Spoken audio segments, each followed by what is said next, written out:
nitwa Lion John niga kuri KCS nkaba ngiye gukora ikizamini cya leta nabwo bamfite kandi nizeye Imana. Nitwa Rugemakiza Marie niga École Primaire Saint Ignace ngiye gukora ikizamini cya leta niteguye neza kandi ntabwo dufite tuzagikora neza. Nitwa Sara Archange Gabriela niga École Chrétienne de Kigali niteguye neza ikizamini cya leta nize. Nashaka kubwira na bagenzi banjye baha umugisha ngo bagikore neza bazagitsinda. Murakoze. Nitwa Irakoze Bravia niga kuri École Chrétienne de Kigali uno munsi ndaza gukora icya leta.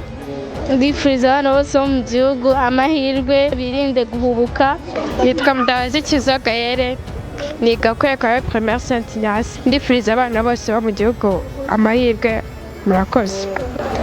Buri mubyeyi wese ndamushimira cyane kandi buri wese mwifurije amahirwe masa. Imana yaza kubikora twizere, ikindi kandi twirinde ikintu cyadushyira muri risike kigatuma tutagera ku ntego yacu. Murakoze. Nitwa Neza Mugabe Yael Timeo mbyiteguye neza nifurije amahirwe masa ku bana bose bagiye kugikora. Nitwa Nziza Andy Jordan ndirinda guhubuka na Nyansaba Imana ngo njyewe n'abandi bana bose bari bukore iki kizamini bajye batsinda.